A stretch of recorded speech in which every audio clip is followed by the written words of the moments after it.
بسم الله الرحمن الرحيم. أهلا بيكم معايا على قناة أميرة وكروشيه. النهاردة إن شاء الله هنشتغل مع بعض مفرش كروشيه مدور، شكله حلو جدا وسهل جدا في شغله.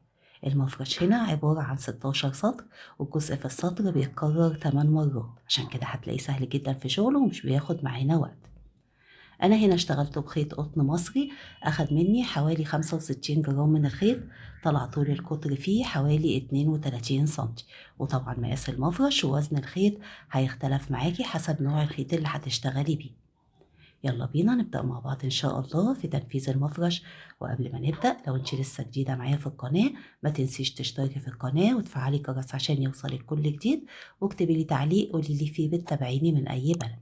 يلا نبدأ على بركة الله.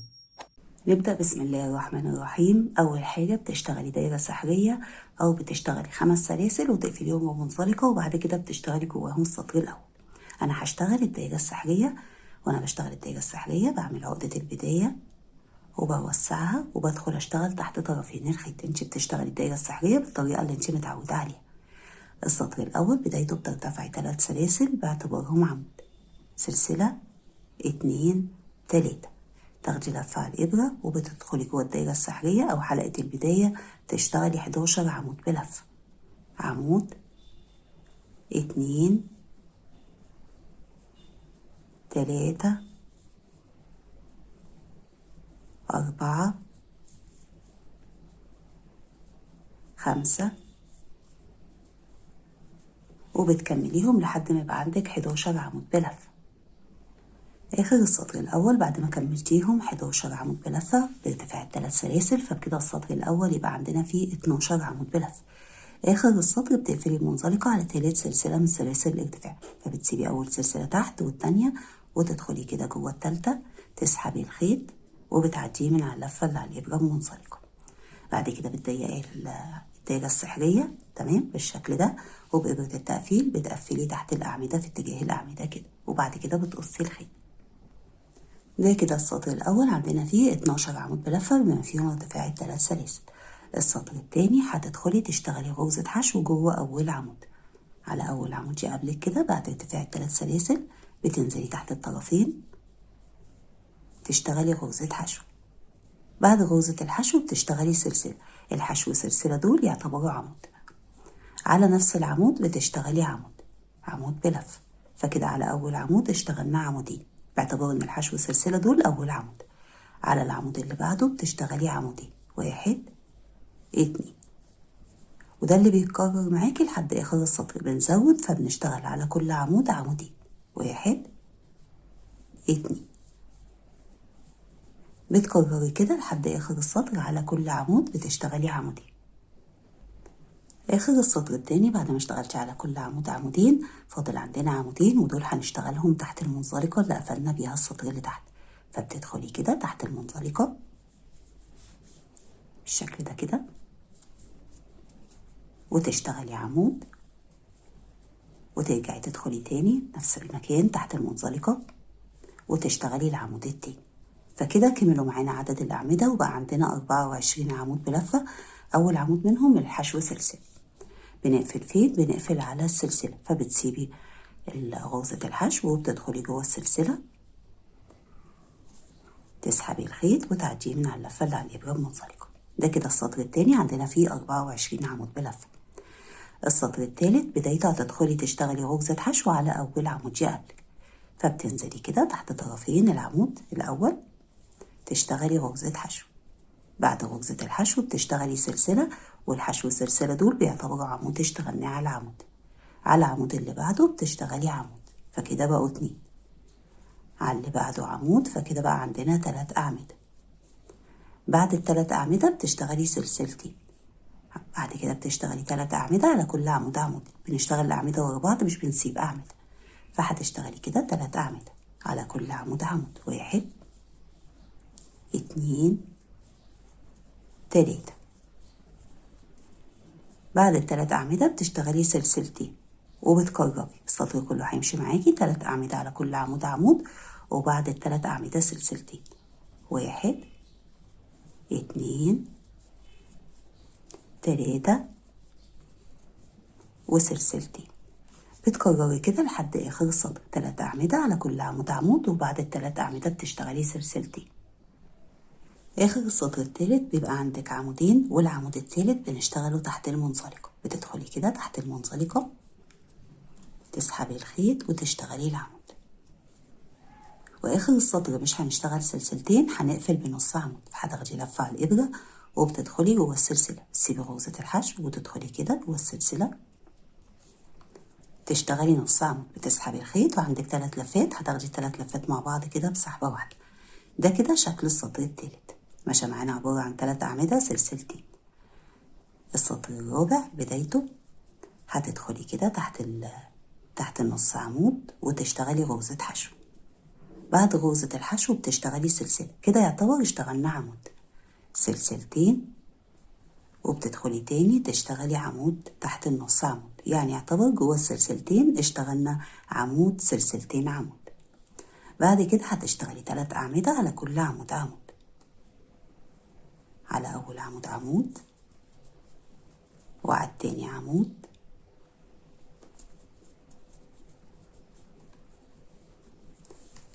على التالت عمود،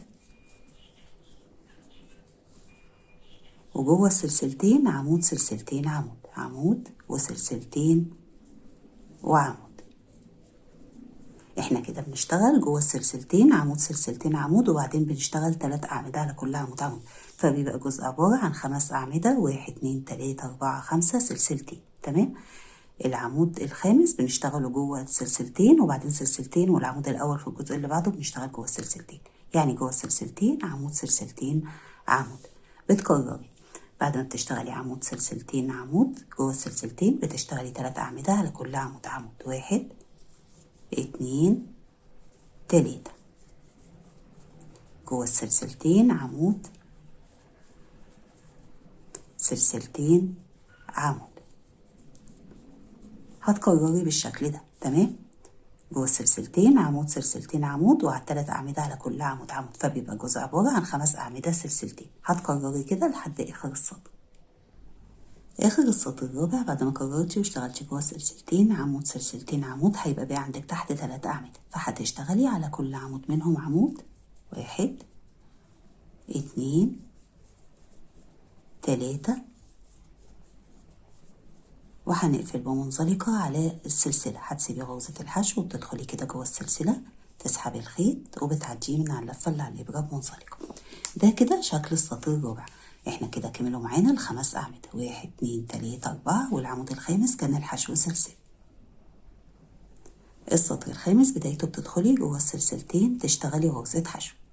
بعد غرزة الحشو بتشتغلي سلسلة، كده يعتبر اشتغلنا عمود. هتشتغلي بعد كده سلسلتين عمود، يبقى احنا كده جوه السلسلتين اشتغلنا عمود سلسلتين عمود، باعتبار ان الحشو سلسلة اول عمود. بعد كده عندنا 5 أعمدة تحت، هتشتغلي على كل عمود منهم عمود، 1 2 3 4 5. جوه السلسلتين بتشتغلي عمود سلسلتين عمود، عمود وسلسلتين وعمود. فكده الجزء بقى عبارة عن 7 أعمدة، 1 2 3 4 5 6 7 سلسلتين، 7 أعمدة سلسلتين. تمام. بنشتغل السلسلتين، بنشتغل جوه السلسلتين عمود سلسلتين عمود، بيبقى ده آخر عمود في الجزء وأول عمود في الجزء اللي بعده. فاللي بيتكرر معاكي إن احنا بنشتغل على كل عمود من ال5 عمود، 1 2 3 4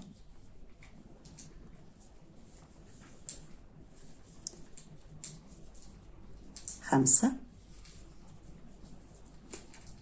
وجوه السلسلتين عمود سلسلتين عمود، عمود وسلسلتين وعمود. وبتكرري كده على كل عمود من 5 عمود، وجوه السلسلتين عمود سلسلتين عمود، فالجزء بيبقى عبارة عن 7 أعمدة سلسلتين. هتكرري كده لحد الآخر. آخر السطر الخامس بعد ما كررتي واشتغلتي جوه السلسلتين عمود سلسلتين عمود، هنشتغل على كل عمود عمود. عمود، 2 3 4. وبالعمود اللي كان جوه السلسلتين فكده عندنا 5 أعمدة. العمود السادس هنشتغله تحت المنزلقة اللي في السطر اللي تحت. هتدخلي كده في الفتحة دي اهي تحت المنزلقة وتشتغلي العمود، فكده بقى عندنا 6 أعمدة وبالحشو سلسلة كده كملوا 7. هتدخلي كده تقفلي جوه السلسلة، فكده بقى عندنا 7 أعمدة. السطر مشى معانا 7 أعمدة سلسلتين بالطريقة اللي شفتيها دي. السطر السادس بدايته بتدخلي تشتغلي غرزة حشو جوه السلسلتين وبعدها سلسلة، فكده يعتبر اشتغلنا عمود، سلسلتين وترجعي تدخلي تاني تشتغلي عمود. زي تحت كده جوه السلسلتين بنشتغل عمود، سلسلتين، عمود.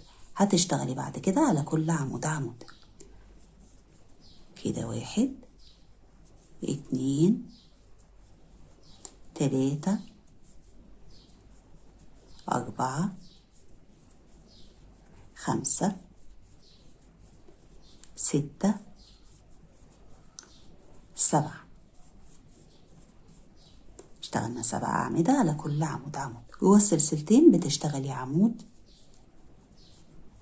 وسلسلتين وعمود، فكده بقى الجزء فيه 9 أعمدة. 1 2 3 4 5 6 7 8 9 سلسلتين. الجزء بقى 9 أعمدة سلسلتين. اللي بيتكرر معاكي انك بتشتغلي على كل عمود من ال7 عمود. 1 2 3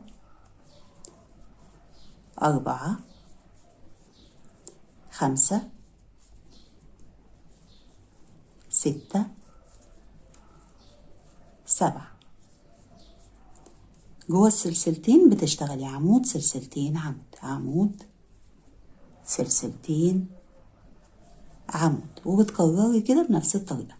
فالجزء بيبقى عبارة عن 9 أعمدة سلسلتين. بنشتغل العمود الأول جوه السلسلتين وبعدين على كل عمود عمود، والعمود الأخير جوه السلسلتين، فالجزء بيبقى معانا عبارة عن 9 أعمدة سلسلتين. هتكرري كده بالشكل ده لحد آخر السطر. آخر السطر السادس بعد ما اشتغلتي جوه السلسلتين عمود، سلسلتين، عمود، وعلى كل عمود من ال6 عمود، فكده عندك 7 أعمدة والحشو سلسلة دول ال8. تمام. هنا بقى جوه اللي هما 9 عمود جوه المنزلقة تدخلي كده تحتها وتشتغلي العمود، وده كده هيبقى العمود التامن. يبقى احنا اشتغلنا عمود وبعد كده اشتغلنا على كل عمود عمود، وتحت المنزلقة اشتغلنا العمود التامن، والعمود التاسع هو الحشو سلسلة. فهتدخلي كده جوه السلسلة تقفلي المنزلقة.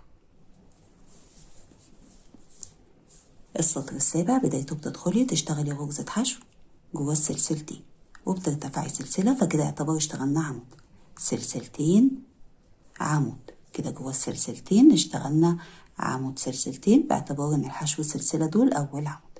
هتشتغلي بعد كده على كل عمود من ال9 عمود. 1 2 3 4 5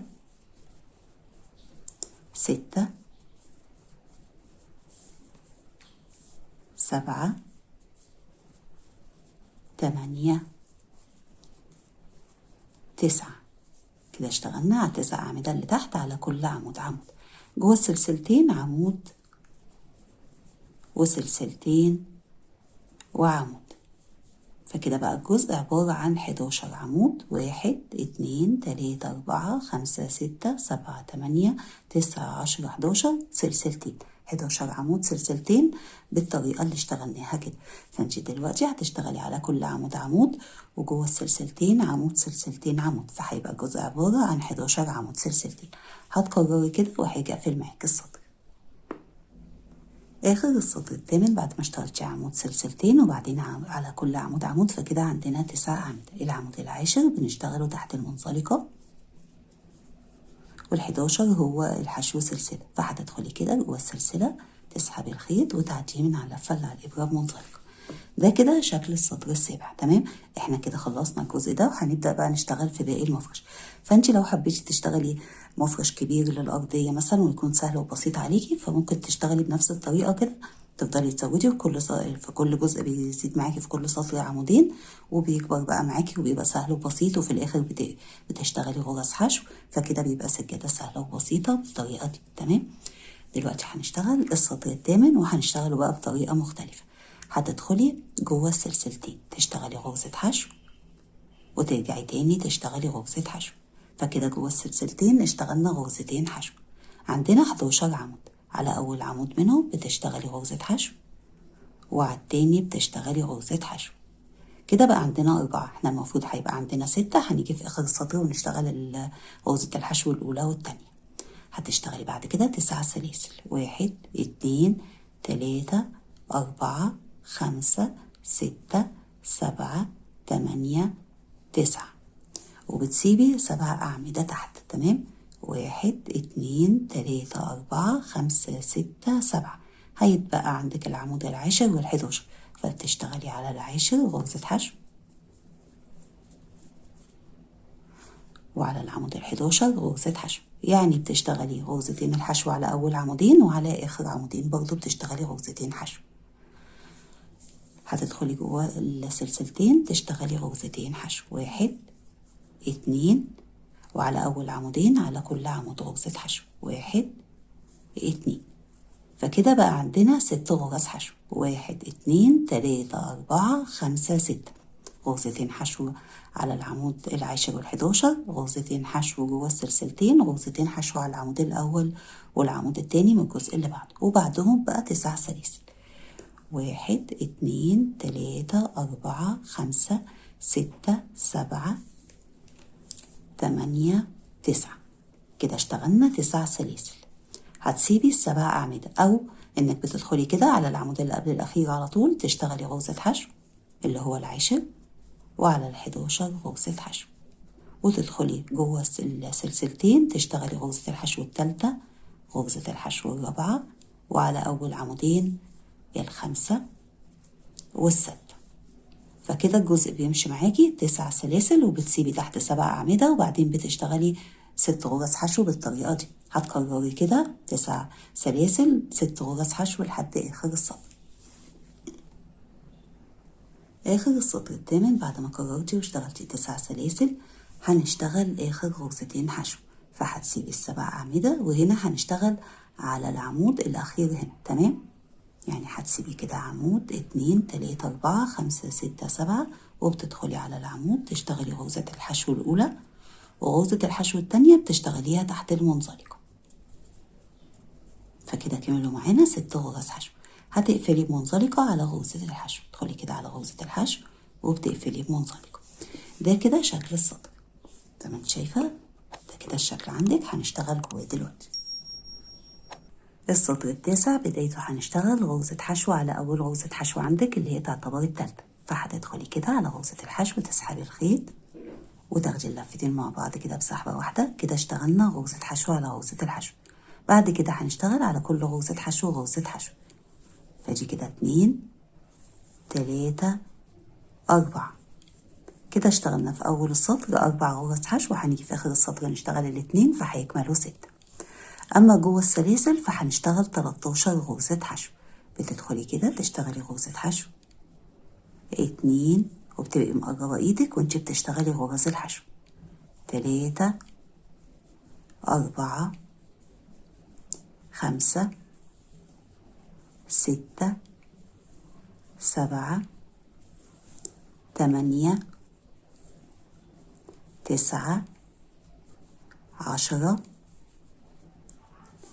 11 12 13. يبقى جوه السلاسل اشتغلنا 13 غرزة حشو، وعلى كل غرزة حشو من الستة بتشتغلي غرزة حشو 1 2 3 4 5 6. وهو ده اللي بيتكرر معاكي 13 غرزة حشو جوه السلاسل، و6 غرز حشو على كل غرزة حشو غرزة حشو. فبتدخلي كده جوه السلاسل وبتشتغلي 13 غرزة حشو وهاجي اكمل معاكي.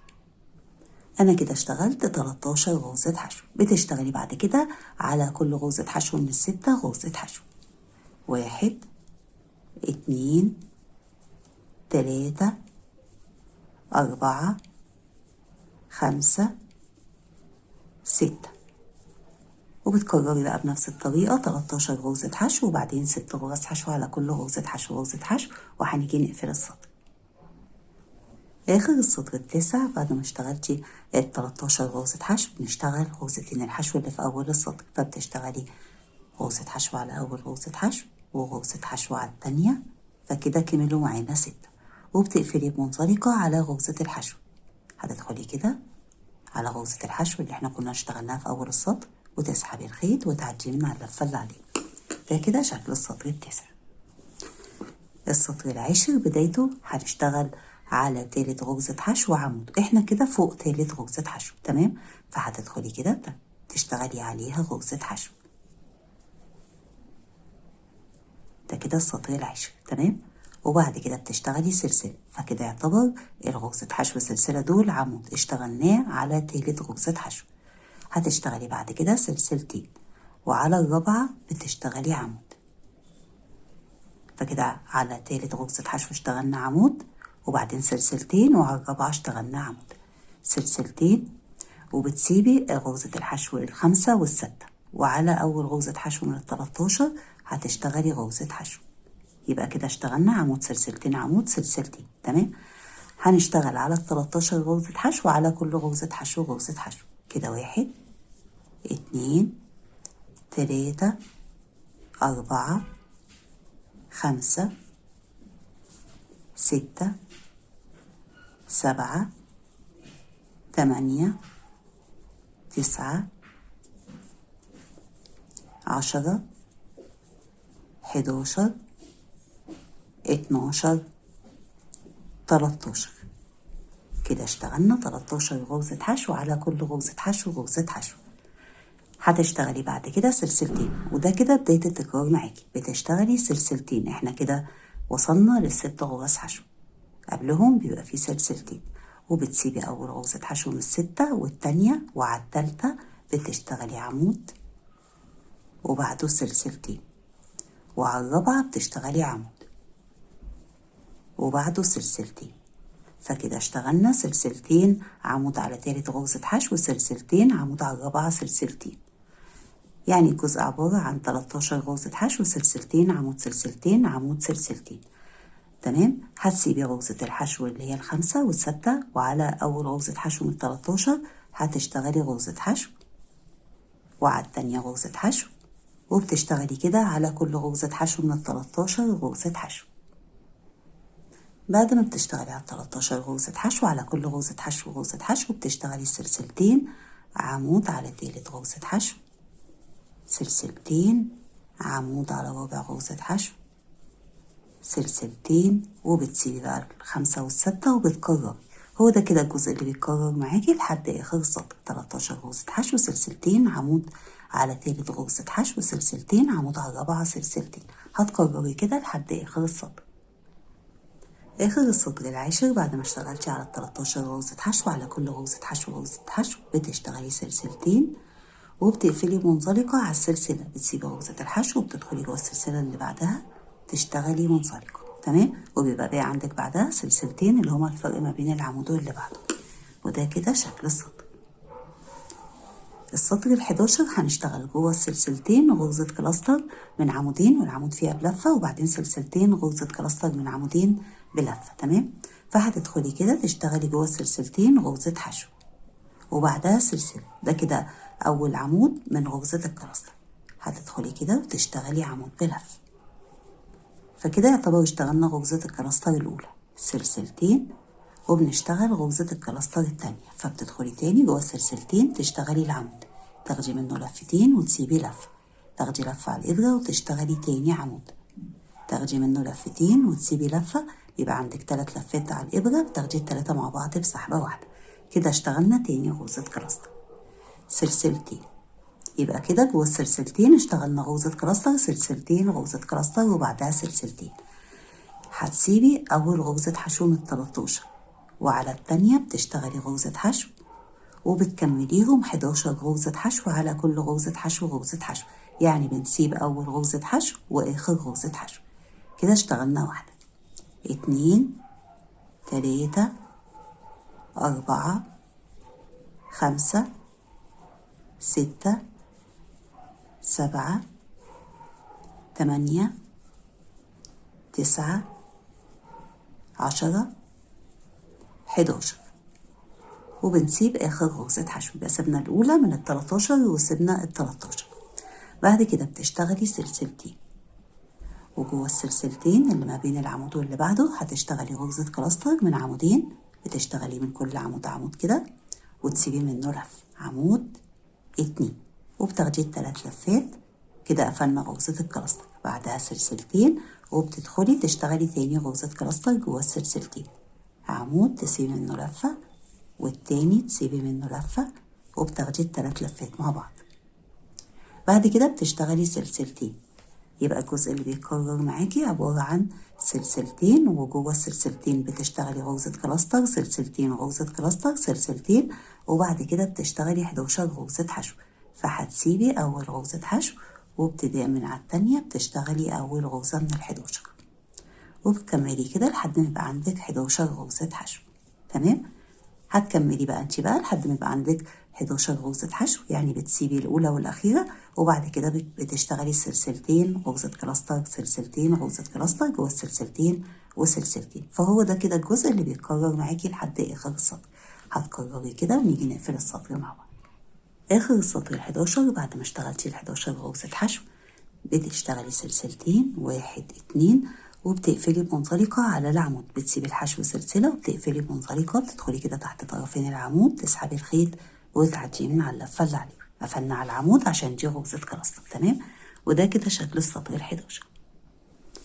السطر ال12 بدايته هتدخلي جوه السلسلتين تشتغلي غرزة حشو وبعدها سلسلة، ودول بيعتبروا أول عمود من غرزة الكلاستر. تشتغلي بعد كده عمود.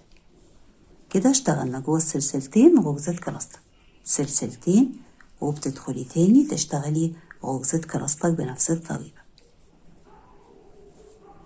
كده جوه السلسلتين اشتغلنا غرزة كلاستر، سلسلتين غرزة كلاستر، سلسلتين، وهتدخلي جوه السلسلتين تشتغلي غرزة كلاستر من عمودين وبعدها سلسلتين.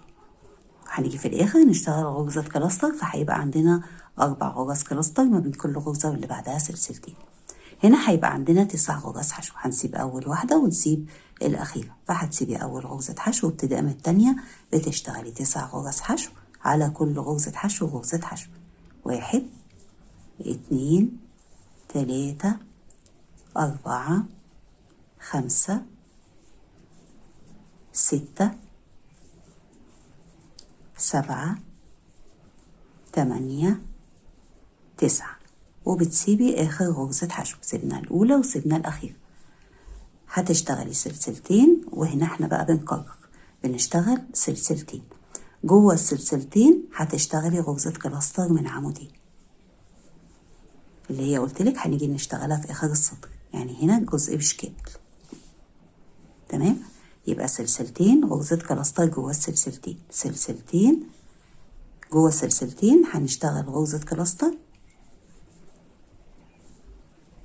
وسلسلتين وندخل تاني نشتغل غرزة الكلاستر التانية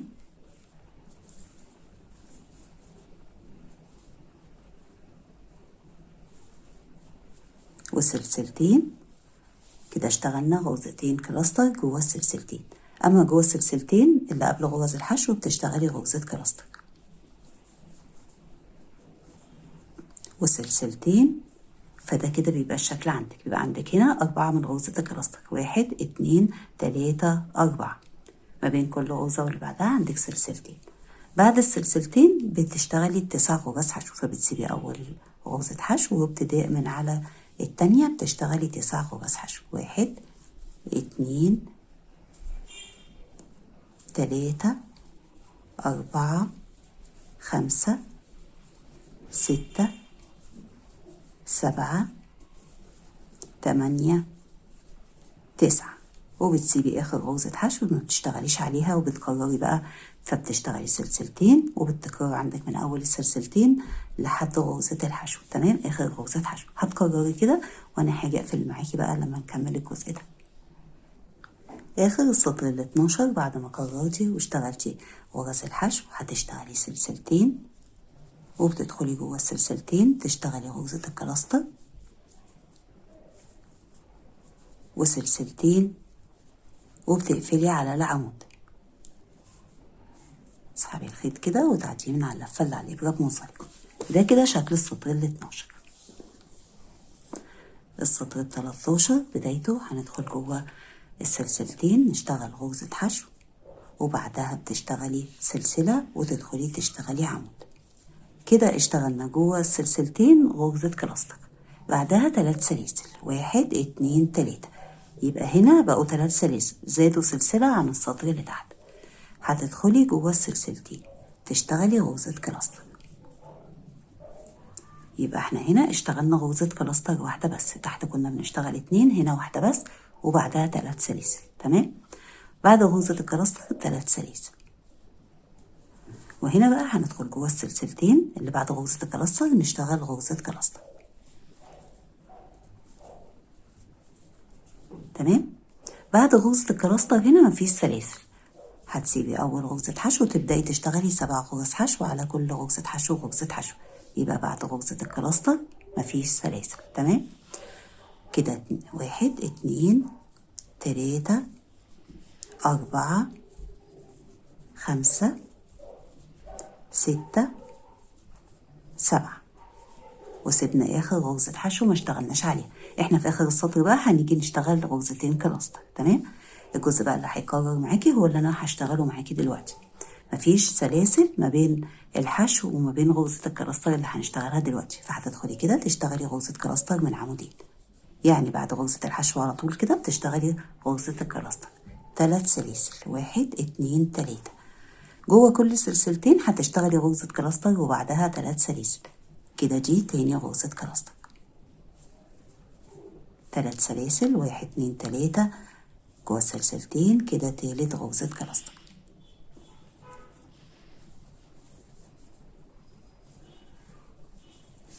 تلات سلاسل 1 2 3 جوه السلسلتين، رابع غرزة كلاستر.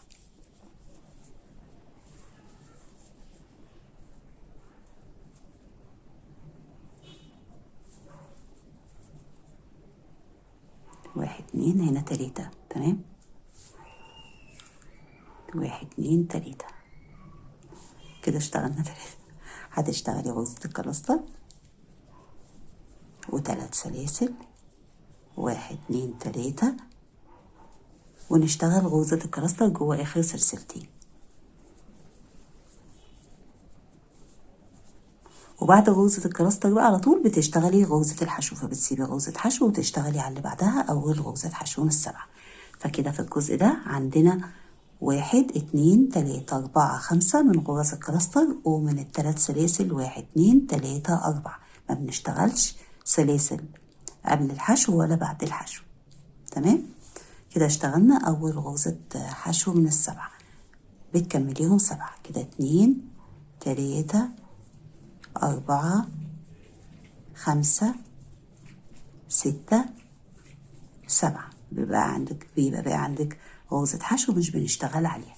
بتكرري بقى على طول وبتشتغلي غرزة الكلاستر جوه السلسلتين، مفيش سلاسل، عشان لو اشتغلتي سلاسل هتكشكش معاكي في الجزء ده، وكمان هيزيد بعد كده غرز الكلاستر في السطر الجاي. فتحافظي كده ان انت ما تشتغليش سلاسل لا بعد غرزة الحشو ولا قبل غرزة الحشو.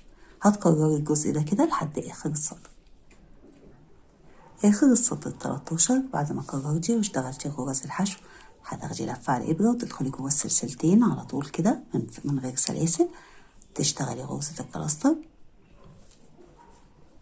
3 سلاسل جوه السلسلتين اللي بعدهم غرزة كلاستر 3 سلاسل، وتقفلي بمنزلقة على العمود. فكده كملوا معانا وبقى عندنا 1 2 3 4 5 من غرز الكلاستر، وده كده شكل السطر. السطر ال14 بدايته هتدخلي بمنزلقة كده على السلسلة وتنزلي تحت السلاسل تشتغلي غرزة حشو وسلسلة وبعدين بتشتغلي عمود. فكده اشتغلنا غرزة كلاستر جوه ال3 سلاسل. تمام. هتشتغلي هنا بقى 4 سلاسل، يعني زادوا سلسلة عن السطر اللي تحت، 1 2 3 4، وبتدخلي جوه السلسلتين تشتغلي غرزة كلاستر 4 سلاسل، 1 2 3 4، تاخدي لفة على الإبرة وما بين غرزة الكلاستر والحشو تدخلي كده تشتغلي غرزة كلاستر.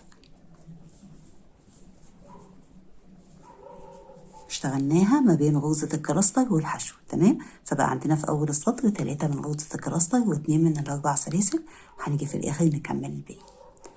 هنا بقى هيبقى عندنا 3 غرز حشو، يعني هنسيب أول واحدة والتانية ونشتغل 3، 1 2 3. اشتغلنا كده 3 غرز حشو، على كل غرزة حشو غرزة حشو، سيبنا أول غرزتين حشو وهنسيب آخر غرزتين حشو. تاخدي لفة على الإبرة، والجزء اللي هيتكرر معاكي هو بداية ما هشتغل معاكي كده. بتدخلي ما بين غرزة الحشو وغرزة الكلاستر تشتغلي غرزة كلاستر الأولى،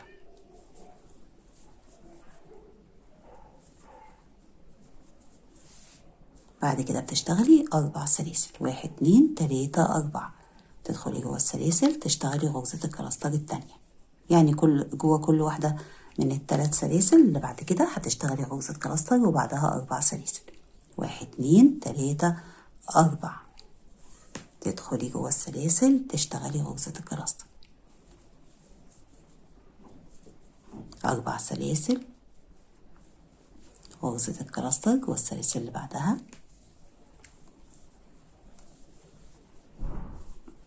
4 سلاسل، غرزة كلاستر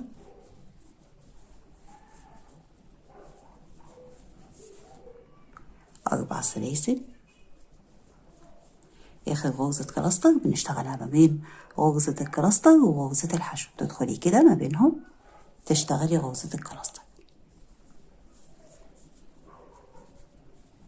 فكده الجزء ده عندنا فيه من غرز الكلاستر 6، 1 2 3 4 5 6، ومن ال4 سلاسل 1 2 3 4 5.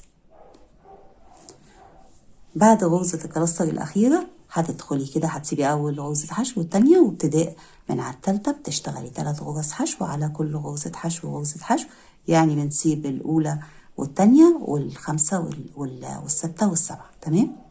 وبتكرري بقى، بتدخلي جوه السلاسل، تمام، جوه الفراغ اللي ما بين غرزة الحشو وما بين غرزة الكلاستر تشتغلي غرزة كلاستر وبتكرري زي ما انت شايفة كده، أول غرزة كلاستر وآخر غرزة كلاستر، هنا مفيش قبلها سلاسل وهنا مفيش بعدها سلاسل. هتكرري كده بنفس الطريقة لحد آخر السطر. آخر السطر ال14 بعد ما كررتي ده كده بيبقى الشكل عندك. بعد ما اشتغلنا 3 غرز حشو هنكمل بقى الغرز الكلاستر، فهتاخدي لفة على الإبرة وتدخلي ما بين غرزة الحشو وغرزة الكلاستر تشتغلي غرزة الكلاستر، ودي كده أول غرزة كلاستر 4 سلاسل، 1 2 3 4، وتدخلي جوه السلاسل تشتغلي تاني غرزة كلاستر 4 سلاسل، وتدخلي جوه السلاسل تشتغلي غرزة الكلاستر التالتة و4 سلاسل، 1 2 3 4. واحنا كنا شغالين في الأول ال3 غرز حشو ال3 غرز كلاستر اللي بعدهم. تمام. دول كده غرز 1 2 3 من غرز الكلاستر. بعد ال4 سلاسل بتقفلي بمنزلقة على العمود. ده كده شكل السطر ال14. السطر ال15 هنا بقى احنا هنشتغل جوه كل واحدة من ال4 سلاسل 5 غرز حشو، فهتدخلي كده جوه ال4 سلاسل تشتغلي غرزة حشو 2 3 4 5، تتنقلي جوه ال4 سلاسل اللي بعدهم تشتغلي 5 غرز حشو، 1 2 3 4 5، سلسلة، وعلى تاني غرزة حشو بتشتغلي غرزة حشو وبعدها سلسلة. تمام، احنا هنا هيبقى عندنا 5 من الخمس غرز حشو، 1 2 3 4 5. كده بدأنا بأول من الاتنين اللي هي رقم 4 ورقم 5. بعد كده اشتغلنا سلسلة حشو على تاني غرزة حشو وسلسلة. بتكرري بقى، فبتدخلي جوه الأربع سلاسل تشتغلي 5 غرز حشو، 1 2 3 4 5. جوه الخمس سلاسل اللي بعدهم 5 غرز حشو، 1 2 3 4 5. هتشتغلي كده جوه كل واحدة من الأربع سلاسل 5 غرز حشو وحاجة أكمل معاكي. كده أنا كملتهم، فبقى عندي 1 2 3 4 5 من الخمس غرز حشو. بعد كده بقى بتشتغلي سلسلة وبتسيبي غرزة حشو، وجوه التانية بتشتغلي غرزة حشو. احنا عندنا تحت 3 غرز حشو بنشتغل على التانية وبعدها سلسلة، يبقى هنا في سلسلة حشو على تاني غرزة حشو سلسلة. وبتكرري بقى بنفس الطريقة، بتتنقلي جوه الخمس سلاسل على طول تشتغلي 5 غرز حشو وبتكرري. هتكرري كده لحد آخر السطر.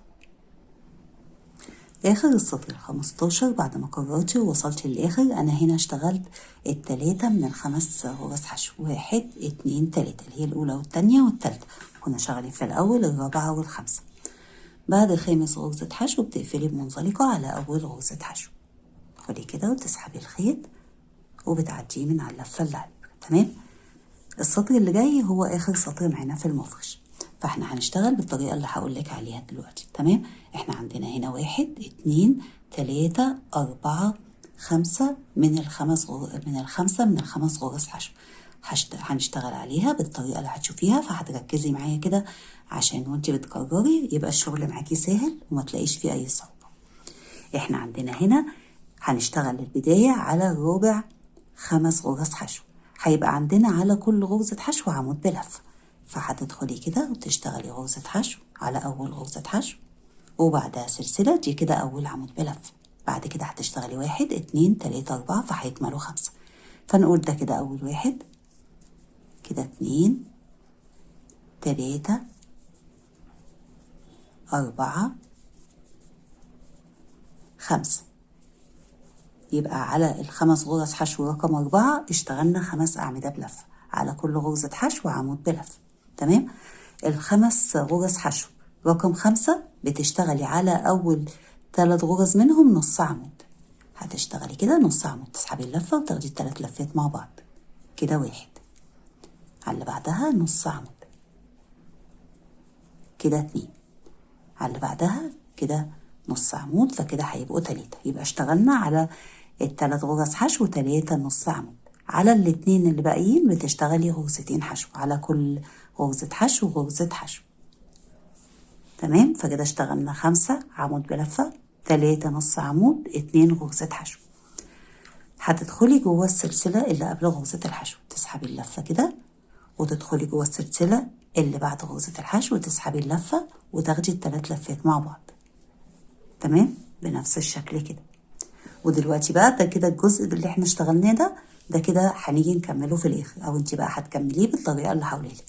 اما الجزء اللي هيتكرر معاكي هو اللي انا هشتغله معاكي دلوقتي. اول 5 غرز حشو هنشتغلها بنفس الطريقه كده بس بالمعكوس، يعني هنشتغل في الاول غرزتين حشو وبعدين 3 نص عمود. اول 5 غرز حشو هنشتغل على اول غرزه حشو غرزه حشو، وعلى الثانيه غرزه حشو. هيتبقى عندنا 3 غرز حشو، هنشتغل على كل غرزة حشو نص عمود. 1 2 3، يعني عكس ما اشتغلنا هنا. تمام، غرزتين حشو 3 نص عمود.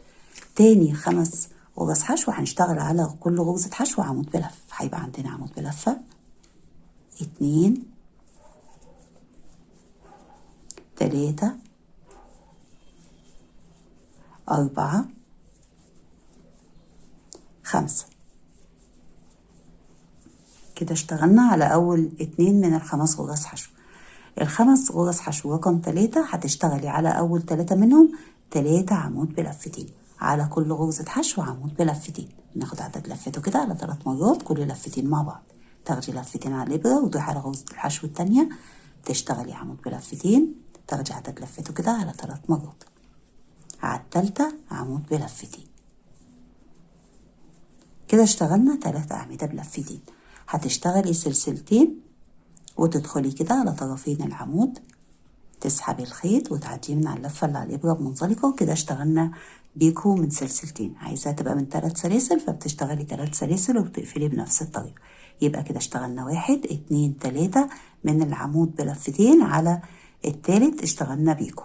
هتاخدي لفتين على الإبرة وعلى نفس غرزة الحشو اللي هي رقم 3 بتشتغلي عمود بلفتين. على رقم 4 بتشتغلي عمود بلفتين، وعلى رقم 5 بتشتغلي عمود بلفتين. يبقى احنا على التالتة اشتغلنا 2 عمود بلفتين، على أول عمود منهم بيكو. فكده عندنا على ال5 غرز حشو رقم 3 1 2 3 4 5 6 من العمود بلفتين، على تالت عمود منهم اشتغلنا بيكو. هنرجع بقى نشتغل زي ما اشتغلنا في أول السطر. دول كده رابع 5 غرز حشو. هتشتغلي على كل غرزة حشو منهم عمود بلفة. كده 1 2 3 4 5. عندنا بقى ال5 غرز حشو الأخيرة اللي هما رقم 5 بنشتغل 3 نص عمود على كل غرزة حشو نص عمود. 1 2 3. وبعد كده بيبقى باقي عندنا غرزتين حشو بنشتغل على كل غرزة حشو غرزة حشو. يعني ال5 سلاسل رقم 5 غرز حشو رقم 5 بنشتغل عليهم 3 نص عمود و2 غرزة حشو. فبيبقى ده كده الشكل عندك. تمام. هنا بقى عندنا سلسلة حشو سلسلة. تدخلي جوه السلسلة تسحبي الخيط، يعني كأنك هتشتغلي غرزة الحشو بس ما تقفليش، وتدخلي جوه السلسلة اللي بعدها تحتها كده تشتغلي تسحبي اللفة، وبعدين بتاخدي ال3 لفات مع بعض وترجعي بقى تكرري. فبتشتغلي غرزتين حشو 3 نص عمود 5 أعمدة بلفة، وبعدين بتشتغلي بنفس الشكل كده. يبقى التكرار عندك هو ده اللي انا اشتغلته معاكي، سهل وبسيط كده وخلاص انت كده حفظتيه كمان. هتكرري بقى كده لحد اخر السطر. لما بتوصلي لاخر السطر بتشتغلي على اول 5 غرز حشو 2 غرزة حشو 3 نص عمود، على تاني 5 غرز حشو 5 عمود بلفة، على الرقم 3 بتشتغلي 3 عمود بلفتين، وعلى التالت بيكو، وبعدين 3 عمود بلفتين اول عمود منهم على تالت غرزة حشو.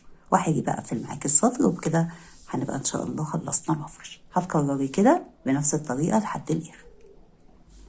بعد ما كررتي وصلتي لاخر السطر ده كده الشكل عندك. اشتغلنا اللي قلتلك عليه، واخر حاجة اشتغلتيها 3 أعمدة بلفتين، على التالت اشتغلتي بيكو، وبعدين 3 أعمدة بلفتين. بعد كده هتسيبي حتة خيط صغيرة كده عشان نقفل بيها، وبتقصي الخيط وبتسحبي اللفة كده. تمام. وبتركبي الخيط في إبرة التقفيل.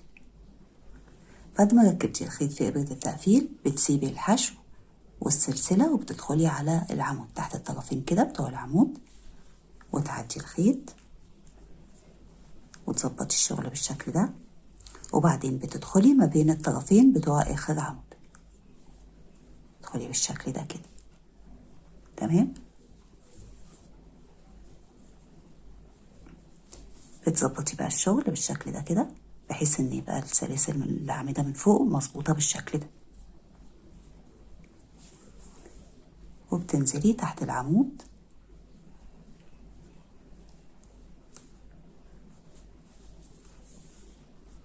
وبعدين كده بنفس الشكل اللي انت شايفاه ده،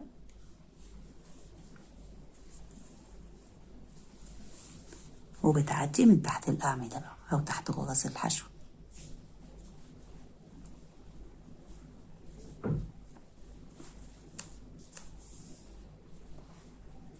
كده ثبتنا الخيط، بتقصي بقى الخيط خلاص.